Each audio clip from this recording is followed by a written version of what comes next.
तो नमस्कार प्रणाम स्वागत बा रउआ सबके राइटर आशिक अभिषेक के चैनल पर। और सब बताएं आप सब कैसन बानी। उम्मीद करते रउआ सभी बढ़िया होखब, अच्छा होखब, मस्त होखब, तंदुरुस्त होखब। तो रउआ सबन खातिर लेके आ गइल बानी बिल्कुल ब्लास्ट, बिल्कुल खतरनाक, बिल्कुल दर्दनाक मीटर भोजपुरी प्रेमी प्रेमिका के लव स्टोरी संग। उम्मीद करते रउआ सबके बेहद पसंद आई। अगर एकरा के रउआ बढ़िया म्यूजिक बनवा के बढ़िया से दिल से गायकी कहे तनी तो 100% बा कि गाना और मार्केट में ब्लास्ट करी। लेकिन ऐसे पहले रउआ सबन से एगो बात कहल चाहब कि अगर रउआ गायकी में इंटरेस्ट बा, गायकी में कदम रखले बानी, गायकी कल चाहतनी, गायकी रउआ के पसंद बा, रउआ के बढ़िया मीटर नहीं मिलत, बढ़िया गाना नहीं मिलत, बढ़िया से तुकबंदी नहीं मिलत, तो रउआ अगर हमारा चैनल पर आ गइल बन तो रउआ सबन के निराश भइला के जरूरत नहीं है।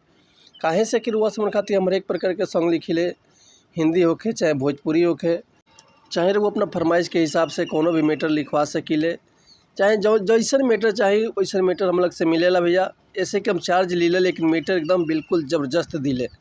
रुआ फरमाइश के हिसाब से हर एक प्रकार के सॉन्ग मिली, लव सॉन्ग, ऑर्केस्ट्रा सॉन्ग, बेवफाई सॉन्ग, पूर्वी, निर्गुण, भजन, लोकगीत, लयदारी, रंगदारी, जातिवाद सॉन्ग, जिला स्पेशल गाना, चाहे वो अपने मन पसंद के कोनो भी गाना लिखवा सकिले, नवरात्रि स्पेशल, चाहे विवाह गीत, चाहे विदाई गीत, चाहे सैड सॉन्ग, चाहे अपना मन पसंद के कोनो भी मैटर वो बिल्कुल चीज़ चार्ज पर लिखवा सकीले, चाहे म्यूजिक बनवा सकीले। तो ये से कहल चाहब रउआ सबन से कि रउआ अगर हमारा चैनल पर आ गइल बनी तो चैनल के लाइक कर दी, सब्सक्राइब कर दी, बेल आइकन प्रेस कर दी, ताकि कोनो वीडियो अपलोड करी तो सबसे पहले नोटिफिकेशन रउआ सबन के मिले। अगर वीडियो रउआ सबके पसंद आवता, गाना अगर बढ़िया लागता तो एगो प्यारा सा कमेंट कर दी। चलिए देर ना करते हुए आज के मैटर देखला कैसे बा, का एकर लय बा, का एकर धुन बा, रउआ सबन के हम गा के बताओ तनी।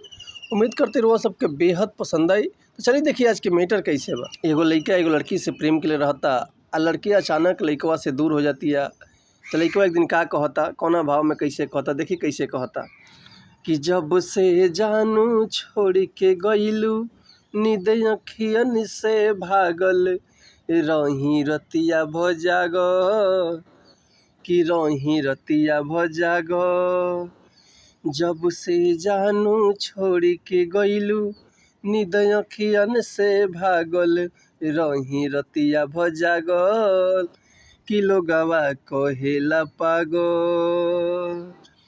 जब से जानू छोड़ के गइलू, अरे नींद अखियन से भागल, रही रतिया भजागल, कि लोगवा कहेला पागल, कवन बा रोग लागल। जब से जानू छोड़ के गइलू, नींद अखियन से भागल, रही रतिया भजागल, कि लोगवा कहेला पागल, कवन बा रोग लागल। तो उम्मीद करतनी मैटर रुआ सबके बेहद पसंद आइल हुई। अगर मैटर के रुआ फुल लिखवावल चाहतनी, चाहे एकर म्यूजिक बनवावल चाहतनी, तो रुआ बेहिचक कॉल या व्हाट्सअप कर सकतनी। डिस्क्रिप्शन में हमारा कॉन्टैक्ट नंबर बा, व्हाट्सअप नंबर बा, तो रुआ कॉल या व्हाट्सअप कर सकतनी। रुआ के बिल्कुल उचित चार्ज पर फुल गाना मिल जाए। एक और बात रुआ सबसे कहल चाहब कि अगर हमारे गाँव में कोनो मिस्टेक होता तो भैया क्षमा चाहतनी। ऐसे कि हम तो गायक हैं ना, रुआ सबन के खाली हम समझा सकीले, बता सकीले, हम तो हैं राइटर। ये रउआ ऊपर डिपेंड करता रहा, जितना बढ़िया से गायकी करब उतना बढ़िया से गाना और मार्केट में ब्लास्ट करी। तो मिला तो नेक्स्ट वीडियो में कुछ नया गाना, कुछ नया धुन, कुछ नया कंपोजिशन लेके। तब तक ले रउआ सब सन्मति चाहतनी। नमस्कार प्रणाम, जय हिंद, जय भारत, जय भोजपुरी समाज, हर हर महादेव, जय शिव शंभू, जय माता दी।